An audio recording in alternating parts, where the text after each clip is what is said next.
எனக்கு ஒரு 4, 5 வருஷம் ஆச்சு. வாய்ப்பு தேடி அலைஞ்சு எப்படியாவது ஒரு படத்துல வேலை பார்க்க chance கிடைச்சிராது. In time, like Kollywood industry, you did not pick any big names. எனக்கு பிடிச்ச மாதிரி ஒரு சீன் எழுதுறேன் அப்படின்னா நான்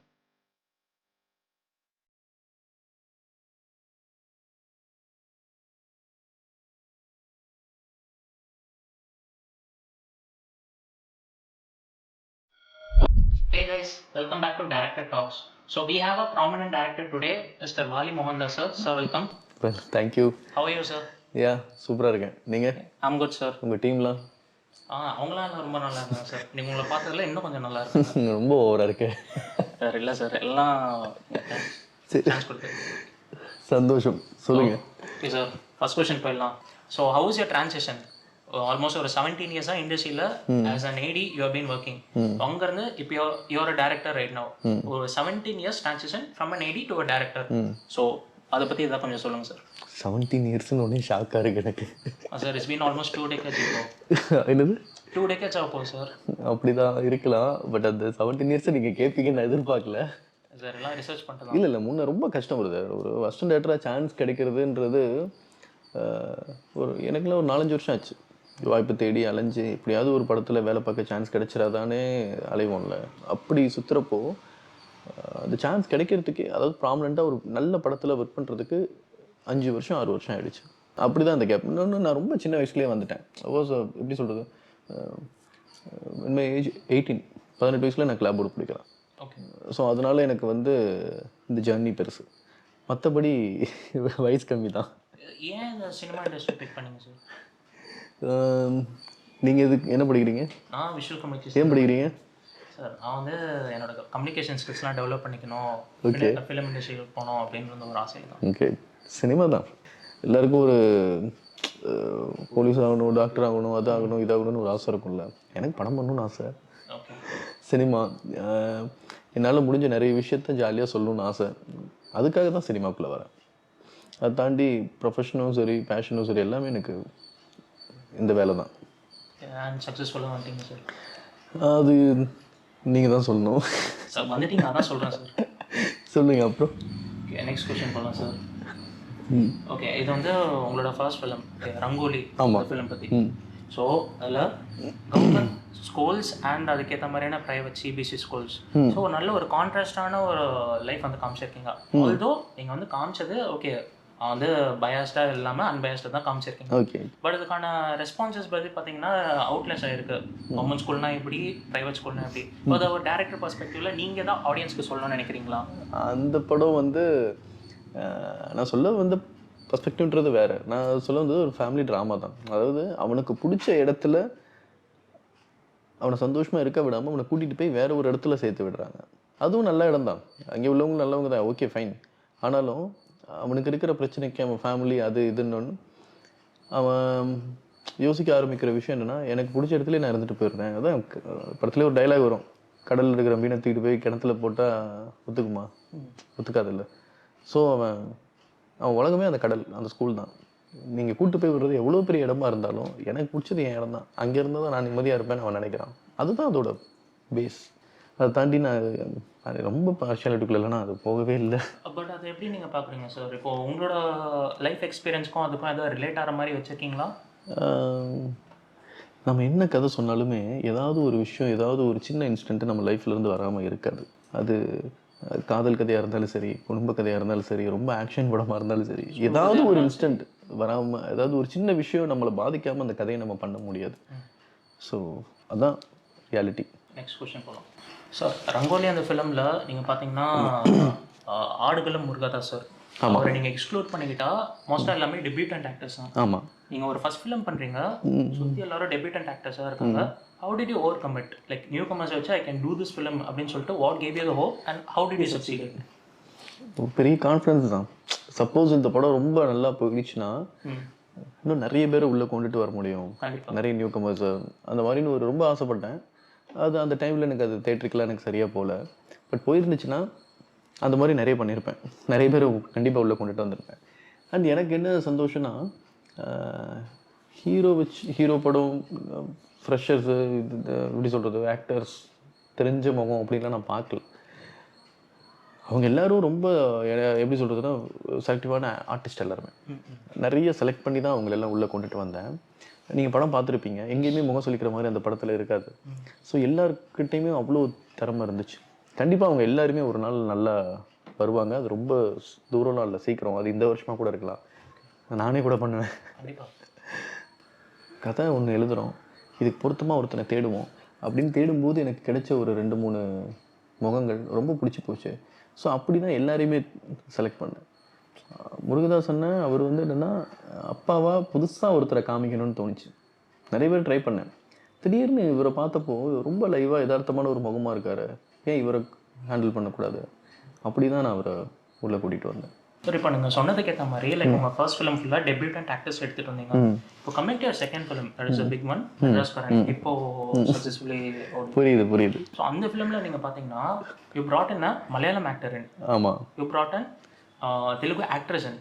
ஸோ இந்த டைமும் நீங்கள் லைக் கோலிவுட் இண்டஸ்ட்ரியிலேருந்து you did not pick any big names. Okay, why is that? ஏன் பிக் நேம்ஸ்? இல்லை சார், பிக் அவங்க நேம்ஸ் 2 பேரை தவிர மீதி என்ன எல்லாருமே தமிழ் ஒரு ஆர்டிஸ்ட் தானே. ப்ரோட்டகனிஸ்ட் ஒரு ஹீரோயின் ரோலில் like why didn't you bring them?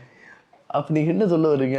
இல்லை ஷேன் தான் பெரிய ஆக்டர், கருணாசன பெரிய ஆக்டர்னு அப்படி சொல்ல. இல்லை சார், இப்போ ஃபர்ஸ்ட் ஃபிலிம் வந்து ஃபுல்லாக டெபியூட் ஆக்டர்ஸாக எடுத்து. அப்படி இல்லை, தமிழ்லேருந்தும் ஆர்டிஸ்ட் எடுத்தேன், மலையாளத்துலேருந்து எடுத்தேன், தெலுங்குலேருந்து எடுத்தேன், அவ்வளோதான். இன்னொரு விஷயம் என்னென்னா அந்த படம் எனக்கு லைவாக ஒரு முகம் தேவைப்பட்டுச்சு, ஒரு நியூ ஃபேஸ் இருந்தால் நல்லா இருக்கும்னு தோணுச்சு. ஆனால் அதே நேரத்தில் பிஸ்னஸாக யோசிக்க வேண்டியதாக இருந்தது. அவர் ரொம்ப சூப்பர் ஆக்டர் மலையாளத்தில், ஆனால் தமிழில் அவர் வந்து உங்களுக்கு எப்படியா இருந்தாலும் அறிமுகம் தான். ஸோ எனக்கு ஒரு நியூ கமராக ஒரு ஆள் கிடைச்ச மாதிரி இருந்தது, அதை தாண்டி ஒரு பெரிய ஆக்டராக ஒருத்தர் கிடைச்ச மாதிரி இருந்தது. அப்படி தான் நான் அவரை செலக்ட் பண்ணி உள்ளே கூட்டிகிட்டு வந்தேன். அண்ட் நிஹாரிகாவும் அதே மாதிரி தான். அதை தாண்டி படத்தில் நிறைய பேர் இருக்காங்க, பாண்டியராஜ் சார் இருக்காரு, நிறைய பேர் இருக்காங்க. அதான் அந்த படத்தில் ரங்கோலியில் பண்ணாத எல்லாத்தையும் இதில் பண்ணேன். அதில் மட்டும் அதான் சொன்னேன், எனக்கு ரங்கோலி அந்த மாதிரி நல்லா போயிருந்துச்சுன்னா நான் கண்டிப்பாக இதுலேயும் அதே மாதிரி இறக்கியிருப்பேன், நிறைய பண்ணியிருப்பேன். பட் இந்த தடவை சரி கொஞ்சம் ஒரு ட்ரை பண்ணி பார்ப்போமே தான் இதுக்குள்ளே வந்தேன். பட் அடுத்தது நான் ட்ரை பண்ணுவேன், மறுபடியும் ஏதாவது ஒரு முயற்சி பண்ணிகிட்டே இருப்பேன். அடுத்த ஃபிலிம் பற்றியும் ஒரு கொஸ்டின் வச்சுருக்கேன், சொல்லுங்கள். உங்களோட லேர்னிங் டெக்னிக்ஸ், ஒரு நரேட்டிவ் ஐடியாவை ஜென்ரலாக நீங்கள் எங்கேருந்து அஸ்பயர் பண்ணுவீங்க? லைக் என்ன மாதிரியான டெக்னிக்ஸ் நீங்கள் யூஸ் பண்ணிட்டு நரேட்டிவ்ஸ் பிரேக் பண்ணுவீங்க? இல்லை what are your sources of learning? So as aspiring students நீங்கள் என்ன மாதிரி வேஸ் வந்து சஜஸ்ட் பண்ணுவீங்க ஒவ்வொரு ஸ்டூடெண்ட்ஸ்க்கு? நீங்கள் use these kind of techniques. என்ன கேட்டால் யாரையும் ஃபாலோ பண்ணாதீங்க, உங்களுக்கு என்ன வருதோ அதை பண்ணுங்க, அதான் சொல்ல, அதான் சினிமா. நீங்கள் if you want become a director, நீங்கள் ஒரு டைரக்டரை ஃபாலோ பண்ணி அவரை மாதிரி படம் எடுக்கணும்னு நினச்சி என்ன கேட்டிங்கன்னா அது வேண்டாம், அதுக்குள்ளே மாட்டிக்காதீங்க. தப்பாகவே பண்ணாலும் உங்களுக்குன்னு ஒரு ஃபிலிம் மேக்கிங் வரும், உங்களுக்குன்னு ஒரு கொரியோகிராஃபி வரும், உங்களுக்குன்னு ஒரு சினிமா வரும், புரியுதா? ஸோ அப்படி வரும்போது தனியாக தெரிய ஆரம்பிப்பீங்க. So it's my personal opinion. So how about the sources? இப்போ நீங்கள் சொன்னீங்க you do films in your own way. So என்ன மாதிரி சோர்சஸ்லேருந்து you come up with that narratives? As a assistant டைரக்டராக நான் ஒர்க் பண்ணுறேன், நிறைய படங்கள் வேலை பார்க்குறேன், நிறைய நல்ல படங்களும் வேலை பார்த்தேன், நிறைய ஓடாத படங்களும் வேலை பார்த்துருக்கேன். ஸோ அப்படி இருக்கிறப்போ நம்ம எங்கே கற்றுக்க முடியும்னா, நீங்கள் ஃபிலிம் மேக்கிங் படிச்சுட்டு கற்றுக்குறீங்க, நான் வேலை பார்த்து கற்றுக்குறேன். நீங்கள் கேட்குறது எனக்கு புரியுது, நிறைய புக்கு படிப்பீங்களா, நிறைய படம் பார்ப்பீங்களா? அதுதான் இப்போ இங்கே அதெல்லாம் பார்த்தோம்னா எங்களுக்கு அந்த கொஸ்டின்ஸ்லாம் கேட்கணும். ஆமாம். what are your sources generally? So world cinema இது பண்ணுவீங்களா? Or do you aspire your idea from books, novels, அந்த மாதிரி சார்? அது கண்டிப்பாக ஏதாவது ஒரு நம்ம படித்த விஷயம், பார்த்த விஷயம், ஏதாவது ஒரு இன்ஸ்பிரேஷன் வராமல் இருக்காது. நான் என்ன படம் பண்ணாலும் அந்த படம் வந்து ஏதோ ஒரு படத்தோட ஒரு தாக்கமாக தான் இருக்கும், அது எனக்கே தெரியாது. என்ன படம் பண்ணாலும் ஏதோட புக்கில் இருந்து கிடைச்ச ஒரு சின்ன தாட்டாக கூட இருக்கலாம், அது எனக்கே தெரியாது. ஸோ ஒன்றிலேருந்து ஒன்றை பார்த்து எடுக்கிறது தான் சினிமா. ஐ மீன் காப்பி இல்லை, ஒன்றிலேருந்து ஒன்று இன்ஸ்பயர் ஆகி எடுக்கிறது தான் சினிமா, அது நமக்கே தெரியாமல் வரும். இங்கே எடுத்துக்கிட்டிங்கன்னா எல்லா ரியலிஸ்டிக் கதைகள், எந்த படம் எடுத்துக்கிட்டிங்கனாலும் நான் அந்த மாதிரி ஒரு படம் பண்ணணும் அப்படின்னு நினச்சிட்டு வர்றவங்க தான் இங்கே அதிகம். புரியுதில்ல நான் சொல்கிறது? ஸோ இங்கே எப்படி எடுத்துக்கிட்டிங்கனாலும் ஒரு படத்தை பார்த்தா நீங்கள் இன்னொரு படம் பாருன்னா கற்றுக்குறீங்க. ஸோ அதுதான் என்னோடய வே ஆஃப் ஃபிலிம் மேக்கிங். எனக்கு பிடிச்ச மாதிரி ஒரு சீன் எழுதுகிறேன் அப்படின்னா நான் சிம்பிளாக தான் எழுதுவேன் ஃபஸ்ட்டு, அதை நான் கோரியோ பண்ணுவேன். நான் ஒரு ஸ்பாட்டுக்கு போகிறேன் அப்படின்னா அந்த என்னோடய ஸ்பாட்டுக்குள்ளே அந்த சீன் எடுக்கும்போது பேப்பரில் ஒரு 20% இருக்குன்னா அதை அந்த பேப்பரில் இருந்ததுக்கும் இதுக்கும் சம்மந்தமே இல்லாமல் எவ்வளோக்கு எவ்வளோ இன்புட்ஸோட நிறைய ஆர்டிஸ்ட்லாம் உள்ளே வரும்போது அது புதுசாக இருந்தால் எனக்கு இன்னும் யூஸ்ஃபுல்லாக இருக்கும். புது ஆர்டிஸ்டாக இருக்கும்போது அவங்க இஷ்டத்துக்கு விட்டோன்னா அவங்கெல்லாம் வேறு மாதிரி ஒரு இன்வால்மெண்ட் உள்ள வரும். எக்ஸ்பீரியன்ஸ் விட்ருங்க, அது தனி, அவங்களுக்கெல்லாம் நம்ம சொல்லிக் கொடுக்கவே தேவையில்ல. ஸோ அப்படி பண்ணும்போது கொரியோகிராஃபியாகவே ஒரு லைவான ஒரு விஷயம் அங்கே கிடைக்கும். நான் மோஸ்ட்லி என்னென்னா லைவான ஒரு ஃபிலிம் மேக்கிங்கோடு தான் ட்ராவல் பண்ணணும்னு நினைக்கிறேன். அதுதான் ரங்கோலி. ட்ரெஸ்காரரும் பார்த்தீங்கன்னா உங்களுக்கு இன்டர்வல் வரைக்கும் பார்த்தீங்கன்னா அந்த ஹாஸ்பிட்டலாக இருக்கட்டும், இது அவ்வளோ லைவாக இருக்கும். ஸோ இது எல்லாமே எப்படி சொல்கிறது, I want to prove myself as a யதார்த்தமாக ட்ரை பண்ணணும்னு நினச்சேன். அதுதான். ஸோ நெக்ஸ்ட் கொஸ்டின், உங்களோட ஸ்கிரிப்ட் ரைட்டிங் ப்ராக்ரஸ் எப்படி இருக்கும் சார்? ஸோ பேசிக்காக ஒரு தீம் வச்சு ஆரம்பிப்பீங்களா, இல்லை ஒரு கேரக்டர் ஆர்க் வச்சு நீங்கள் எழுத ஆரம்பிப்பீங்களா, ஆர் நான் ஒரு மெசேஜ் கன்வே பண்ணோம், இப்போ அந்த மெசேஜை வச்சு நான் ஒரு ஸ்டோரிலாம் எழுதுறேன் அப்படின்னு சொல்லிட்டு எதை வச்சு நீங்கள் ஸ்டார்ட் பண்ணுறீங்க உங்களோட ஸ்கிரிப்ட் ரைட்டிங் ப்ராக்ரஸை? மெசேஜுக்குள்ளே நான் போகலை. ஒரு சின்ன தீம் கிடைக்கும் நமக்கு, ஏதாவது ஒரு சின்ன விஷயம் நம்மளை பாதிக்கும். அந்த அந்த சின்ன விஷயம் போட்டு நம்மளை யோசிக்க வச்சு ட்ரை பண்ணிக்கிட்டே இருக்கும். ஓகே, இந்த தீம், இந்த மாதிரி ஒரு படம், இந்த மாதிரி ஒரு விஷுவல், இது ஒரு மாதிரி மண்டைக்குள்ளே ஓடிக்கிட்டே இருக்கும். அதோட அந்த தாட்ஸ் ஆஃப் அப்ரோச்னு சொல்லுவோம்ல, அதுதான் நம்மளை ரொம்ப இன்வால்வ் ஆகி எழுத ஆரம்பிக்க வைக்கும். ஒன்று. ரெண்டாவது, ஏதாவது ஒரு லைவ் இன்ஸ்டன்ட் ரொம்ப பாதிச்சிருக்கும். மெட்ராஸ்காரன் எனக்கு அப்படி தான், அது உண்மையாக நடந்த ஒரு இன்ஸ்டன்ட் அது. ஸோ அந்த இன்ஸ்டண்ட்டை அதில் வந்து பாசிட்டிவாக முடிஞ்சிருச்சு, அதுவே நெகட்டிவாக இருந்தால் எப்படி இருக்கும் அப்படின்னு நான் யோசிச்ச ஒரு விஷயம் தான் மெட்ராஸ். ஆமாம், அந்த பேஸ் அதே மாதிரி தான் ரங்கோலி. எனக்கு ரங்கோலியோட சின்ன இன்ஸ்பிரேஷன் என்னென்னா, அவனுக்கு பிடிச்ச அவன் இடத்துக்குள்ளே போய் அவன் சந்தோஷமாக கத்தி பாடுறான். அந்த கிளைமேக்ஸ் இருக்குல்ல, அந்த கிளைமேக்ஸ் மட்டும் தான் எனக்கு ஃபஸ்ட்டு தோணுது. எங்கேயோ இருந்து அவனை கூட்டிகிட்டு வந்து அவனுக்கு பிடிச்ச மாதிரி ஒரு இடத்துல உட்கார வச்சு கொண்டு போய் விட்டுட்டாங்க. உள்ளே போகணுன்னா ஏதோ ஜெயிலேருந்து ரிலீஸ் ஆன மாதிரி அவ்வளோ சந்தோஷமாக ஒருத்தன் சுற்றுறான் அப்படின்னு ஒரு விஷயம் இருக்கும்ல, அது அந்த அந்த கிளைமேக்ஸ் விஷுவல் மட்டும் ஓடுது. ஸோ அதை வச்சு ஒரு படம் பண்ணணும், அப்படி தான் நான் ரங்கோலிக்குள்ளே இறங்கினேன். ஸோ பேசிக்காக நீங்கள் ஒரு தீமை ப்ரையாரிட்டைஸ் பண்ணி அதுக்கேற்ற மாதிரி நான் ஸ்டோரியில் வந்து எழுதுறீங்க. ஆமாம். ஓகே, ஸோ கேரக்டர் டெவலப்மெண்ட் அதை எப்படி சார் பண்ணுவீங்க? லைக் பேசிக்காக அது ரொம்ப ஈஸி. இப்போ நான் உங்களை பார்த்துட்ருக்கேன், நீங்கள் பேசுகிறீங்க, ரொம்ப கண்ட்ரோலாக இருக்கீங்க, ஓகே, உங்களை நான் நோட் பண்ணுறேன். இந்த மாதிரி நிறைய கேரக்டர்ஸ் நம்ம லைஃப்பில் பார்ப்போம்ல, நிறைய பேர் நம்ம பார்க்குற, நான் எடுக்கிற ஒவ்வொரு படத்துலையும் சரி, அதில் வர கேரக்டர்ஸ் எல்லாருமே கண்டிப்பாக நான் எங்கேயோ ஏதோ ஒரு இடத்துல பார்த்த ஒருத்தராக இருப்பாங்க. அவங்கள இன்ஸ்பயர் பண்ணி தான் நான் இதில் தூக்கி வச்சுருப்பேன். ஓகே, அந்த ஃபார் எக்ஸாம்பிள் அந்த வட்டிக்காரனாக இருக்கட்டும், ரங்கோலியில் சொல்கிறேன், மெட்ராஸ்காரில் வர தாய்மாமனாக இருக்கட்டும், ஃப்ரெண்ட்ஸாக இருக்கட்டும், இது எல்லாருமே அவங்க பேசுகிற விதமாக இருக்கட்டும், ஏதோ ஒரு விஷயம் எங்கேயாவது ஒரு இடத்துல இன்ஸ்பயர் ஆகி யாராவது ஒருத்தனோட கதாபாத்திரத்தை தான் அதில் தூக்கி வச்சுருப்பேன். அவங்களோட first film and second film Rangoli and Madraskaaran, அதில் ப்ரோட்டகனிஸ்ட் அந்த 2 பேருமே பார்த்தீங்கன்னா நேம் வந்து சத்யா அப்படின்னு மென்ஷன் பண்ணியிருக்கீங்க.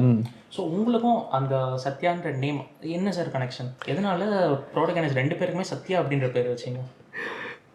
எதனாலன்னா என்ன சொல்கிறது, ரங்கோலியில் வச்சதுக்கு ரீசன் என்னென்னா, அதில் ஒரு சீன் வரும், உன் பேர் என்னடா அப்படின்னு கேட்டோன்னா சத்யாடா அப்படின்னு கத்துவான். ஸோ அங்கே கத்துரு சொன்னா கர்வமாக ஒரு பேர் வேணும், என்னடா பேர் வைக்க. நான் ஃபஸ்ட் நிறைய பேர்லாம் வச்சுருந்தேன், மணி என்னென்னமோ வச்சுருந்தேன், நம்ம நண்பர்கள்லாம் இருப்பாங்கல்ல, எல்லா பேரையும் கூட வச்சு ஒர்க் பண்ணியிருக்கேன். ஓகே, ஆனால் அந்த பேரை சொல்லி கத்தும் போது சத்யாடான்னு ஒரு கர்வம் வருது இல்லை, அது கமல் சார் படம். ஓகே, சத்யாடா அப்படின்னு கத்துவார்ல, அதுதான் எனக்கு அந்த இன்ஸ்பிரேஷன்.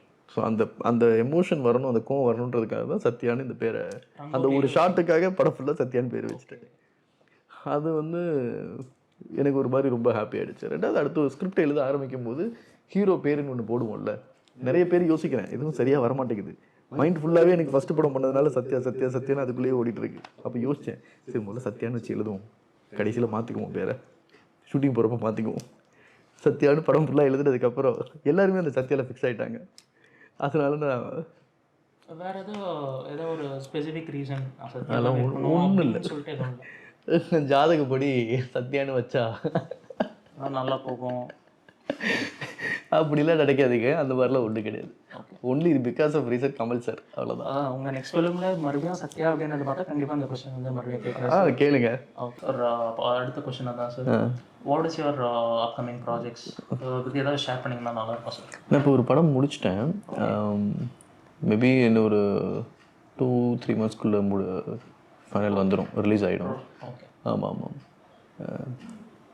ஹீரோவே இல்லாமல் ஒரு படம் பண்ணியிருக்கேன், எல்லாருமே ஹீரோவாக இருப்பாங்க அந்த கதையில். அதாவது ரியலிஸ்டிக், ஓகே. யதார்த்தமான மனிதர்கள். நீங்கள், நான், அந்த மாதிரி அப்படி தான் நான் கேரக்டர் அதில் டிசைன் பண்ணியிருக்கேன். ரொம்ப யதார்த்தமாக இருக்கும் அந்த படம். அதை தாண்டி ஈஸியாக கனெக்ட் பண்ணிக்கக்கூடிய ஒரு படமாக இருக்கும். ஒன்று பண்ணியிருக்கேன், ஒரு நாள் நைட்டு நடக்கிற மாதிரி ஒரு படம். லாட் ஆஃப் ஹியூமன் எமோஷன்ஸ், கோபம், சந்தோஷம், ஏமாற்றம், துரோகம், அது எல்லாமே அதில் இருக்கும். யா, சூன், சீக்கிரம் வரும். வாட் வாஸ் யுவர், ஐ மீன், நீங்கள் இதுதான் என்னோட பிரேக் த்ரூ பாயிண்ட் அப்படின்னு சொல்லிட்டு பிலீவ் பண்ண மூமெண்ட் இது? ஃபஸ்ட்டு படம் ட்ராப் ஆகும்போது. ஃபர்ஸ்ட் படம் ட்ராப் ஆகும்போது? ஆமாம். அதை பற்றி எதை கொஞ்சம் சொல்லுங்கள். என்ன ஃபஸ்ட்டு படம் எப்படியாவது 2017 18 ஒரு படம் பண்ணிடணும் அப்படின்னு நினச்சோம். லைஃப் போகுது, வயசு போயிட்டே இருக்குது. எப்படியோ ஒரு பெரிய கம்பெனி படம் ஆரம்பிச்சிட்டாங்க, அட்வான்ஸ் போட்டாங்க, ஆஃபீஸ் போட்டாங்க. திடீர்னு பார்த்தா அவங்க பண்ண இன்னொரு படம் ஓடல. ஸோ என்ன ஆயிடுச்சு, நான் கூப்பிட்றேன், இப்போ முடியாது வழி, அப்புறம் பண்ணுவோம் அப்படின்னு சொல்லி தள்ளி போட்டாங்க. தள்ளி போட்டுறேன்னு சொல்லி விட்டுட்டாங்க. ஆனால் படம் ட்ராப்பு. ஸோ ஃபஸ்ட்டு படம் ட்ராப் ஆகிறப்போ இவ்வளோ நாள் எப்படியாவது இந்த படத்தை பண்ணிட மாட்டோமான்னு நினச்சப்போல அப்படியே ஆஃப் ஆகிடுச்சு. அப்போ நான் ஒரு எய்ம் பண்ணியிருந்தேன். என்னென்னா 2017 நான் ஒரு படம் பண்ணியிருந்தோம். 2017 இதுதான் என்னோடய டெட்லைன். ஆல்ரெடி ஒரு 7-8 வருஷம் போயிடுச்சு. இதுதான் என்னோடய கடைசி வருஷம். இதுக்குள்ளே நான் எப்படியாவது ஒரு படம் ஆரம்பிச்சிடணும். ஆனால் ஆரம்பித்து ட்ராப்பு. ரொம்ப அப்செட் ஆகிட்டோம். அப்போ திடீர்னு ஒரு நாள் தோணுச்சு, நம்ம என்ன பிளான் பண்ணோம், 2017 ஒரு படம் பண்ணணும்னு நினச்சோம், ஆரம்பிச்சிட்டோம்ல. அது ட்ராப் ஆன என்ன நடந்த என்ன, பண்ணணும்னு நினச்சோம், பண்ணிட்டோம்ல. ஓகே, இப்போ எக்ஸ்டெண்ட் பண்ணுவோம், இன்னும் ஒரு வருஷம், 2018 ஒரு பண்ணணும் அப்படின்னு ஆரம்பிக்கிறேன் 2வது தடவை. அப்போ ஒரு நல்ல கம்பெனி ஆரம்பிக்குது, ட்ராப்பு. இப்போ 2வது தடவை பண்ணோன்னா மறுபடியும் அப்செட்டாக தான் இருந்தது. ஆனால் இப்போ என்னென்னா இன்னும் கொஞ்சம் கான்ஃபிடென்ட்டு. ஃபஸ்ட்டு தடவை ட்ரை பண்ணோம், ஆரம்பிக்கணும்னு நினச்சபடி ஆஃபீஸை போட்டோம், படத்தை ஆரம்பித்தோம். ஆனால் ட்ராப்பு, பரவாயில்ல விடு. 2வது தடவை ஒரு ஏம் பண்ணோம், 2018 ஒன்று பண்ணணும்னு. ஆனால் பார்த்தா அந்த படமும் ஆரம்பித்தோம், ட்ராப்பு. பட் நான் என்ன நினச்சனோ அதை நடத்திட்டுருக்கேன். ஆனால் அது நடக்கலைன்றதை நான் பற்றி கவலைப்படல. எப்படியோ போய் ஒரு விஷயத்தை ஆரம்பிக்கிறேன். ஸோ அதுக்கப்புறம் யோசித்தேன், இந்த வருஷம் இப்போ டைம் எடுத்துக்கலாம். 2020 தான் நம்மளோட ஃபைனல். இதுக்குள்ளே எப்படியாவது ஆரம்பித்தே ஆகணுண்டா அப்படின்னு ஆரம்பித்து ஒரு படம் ஆரம்பித்து 4 நாளில் ஷூட்டிங் போகிற அளவுக்கு எல்லாம் ரெடி. 2020 ஐ திங்க் மார்ச்னு நினைக்கிறேன். லாக்டவுன் போட்டோன்னே 10 நாள் லாக்டவுன், 10 நாள் முடிச்சுட்டு ஷூட்டிங் போயிடலாம் வழி அப்படின்னாங்க. 10 நாள்ன்றது அப்படியே 20 நாள் ஆச்சு, 1 மாதம் ஆச்சு, 6 மாதம் ஆச்சு, அப்படியே டாட்டா பை பாய் அப்படின்ட்டாங்க. ஸோ ஹைதராபாத் வரைக்கும் போய் செட்டு போடுற அளவுக்குலாம் போய் எல்லாம் ட்ராப் ஆகி போயிடுச்சு அந்த படம். அப்போ இன்னும் ரொம்ப இப்போ என்னென்னா, இப்போ எனக்கு வந்து வருத்தமாகவே இல்லை, ஜாலியாக இருந்தது. அதான் ஒரு படத்தில் வரல, பழகிடுச்சுல்ல அப்படின்னு ரொம்ப ஹாப்பி ஆகிட்டேன். என்னென்னா 3 தடவை 4 தடவை வரைக்கும் ஒரு ப்ரொடக்ஷனோட ட்ராவல் பண்ணி ஒரு படத்தை ஆரம்பித்த எனக்கு இத்தனை வாய்ப்பு கிடைச்ச எனக்கு 5வது ஒரு வாய்ப்பு கிடைச்சிடாதா, வாடா பார்த்துக்கோ அப்படின்னு ஆரம்பித்தது தான் ரங்கோலி. ஆமாம், ரங்கோலி. அதுக்கப்புறம் மெட்ராஸ்காரர், அதுக்கப்புறம் இது இப்போ பண்ணிகிட்ருக்கேன். ஸோ இதுதான் என்னோடய ட்ராவல் பிரேக் த்ரூ நிறைய. அது எங்கே நமக்கு இந்த பிரேக் த்ரூ ஆகணும், எங்கே அடி வாங்குறோமோ அங்கே தான் அதிகமாக. அதுக்காக கஷ்டப்பட்டேன்லாம் ஒன்றும் இல்லை பிரதர். வேலை பார்க்கணும், சாப்பிடணும்னா வேலை பார்த்தானே ஆகணும். கஷ்டப்படுது, இது வேலை பார்க்குறது தான் நம்ம கஷ்டப்பட்டோம்னு சொல்லிகிட்டு இருக்கோம். ஸோ இது ஒரு மாதிரி ஜேர்னி. இது வந்து ரொம்ப ஸ்பெஷலாலாம் ஒன்றும் கிடையாது. அவன் வேலையை அவன் பார்க்கணும். ஸோ பார்த்தா அவன் போக வேண்டிய இடத்துக்கு போய்கிட்டே இருப்பான். ஸோ எங்களை மாதிரி ஸ்டூடெண்ட்ஸ்க்கு you have to do this, அந்த மாதிரியான ஒரு சில அட்வைசஸ், உங்களுக்கு சினிமா இண்டஸ்ட்ரி போனோன்னா ட்ரை திஸ் அப்படின்னு ஒரு சில சஜஷன்ஸ் ஒரு அட்வைசஸ் நீங்கள் தான் சொல்லணும்னா என்ன சார் சொல்லுங்கள்? அட்வைஸ் இல்லை, சஜஷன் சொல்லலாம் வேணும். எங்களுக்குலாம் அது மாதிரி எனக்குலாம் அது மாதிரி ஆப்பர்ச்சுனிட்டி கிடைக்கல ஃபிலிம் மேக்கிங் படிக்கிறதுக்கு. ஓகே, பட் படிச்சிருக்கேன். அதுக்கப்புறம் இப்போ இருக்கிற அளவுக்கான ஒரு எஜுகேஷன் அப்போ இருந்துச்சான்னு கேட்டால் எனக்கு தெரியல. ஸோ அதை சரியாக யூஸ் பண்ணிக்கோங்க, நிறைய கற்றுக்குங்க, நிறைய படிங்க. முடிஞ்சால் ஒரு படம் போய் ஒரு அசிஸ்டண்ட்டாக யார்ட்டாவது ஒருத்தர்கிட்ட ஒர்க் பண்ணுங்கள். என்ன தான் படித்தாலும் இந்த ஒர்க்கிங் எக்ஸ்பீரியன்ஸுன்றது உங்களை இன்னும் ரொம்ப பெருசாக தூக்கிட்டு போகும். ஓகே, அந்த 2 விஷயம் கற்றுக்குங்க. அதை தாண்டி இன்ஸ்பிரேஷன் எடுத்துக்கங்க. அவங்கள மாதிரியே படம் பண்ணணும்னு யோசிக்காதீங்க. உங்களுக்குன்னு ஒரு தனி பாணியை உருவாக்கணும்னு நினைங்க. ஸோ அதுக்கு வந்து நிறைய நீங்கள் ஒர்க் பண்ணணும். அது நான் நம்புகிறேன். ஸோ இதுதான் நான் உங்களுக்குலாம் சொல்லணும்னு நினைக்கிற ஒரு விஷயம். Thank you sir. ஆமாம், இப்போ இருக்கிற டெக்னாலஜி ரொம்ப நல்லா இருக்குது, ரொம்ப சூப்பராக இருக்குது. அது சரியாக யூஸ் பண்ணிக்கிட்டு சரியாக படம் பண்ணுங்கள், கண்டிப்பாக நல்லா வரும். Okay sir. So thank you, had some nice time talking to you. And இந்த மாதிரி அஸ்பிரன்ட் ஸ்டூடெண்ட்ஸ்க்கு நல்ல சஜஷன்ஸ்லாம் சொன்னீங்க. ஸோ அதான் highly spoke about your filmography and your upcoming projects also. அது எங்களுக்கு ரொம்ப ஹெல்ப்ஃபுல்லாக இருக்கும். So thank you sir. Thank you so much. ரொம்ப சந்தோஷம் ரொம்ப சந்தோஷம் உங்களோட இந்த இன்டர்வியூ கலந்துக்கிட்டது. அண்ட் கண்டிப்பாக உங்கள் ஸ்டூடெண்ட்ஸ் எல்லாருமே சீக்கிரம் டிவி சினிமா எல்லாத்துலேயும் பார்ப்பேன்னு நினைக்கிறேன். கண்டிப்பாக சார் பார்ப்பேன். Signing off from director talks. Thank you.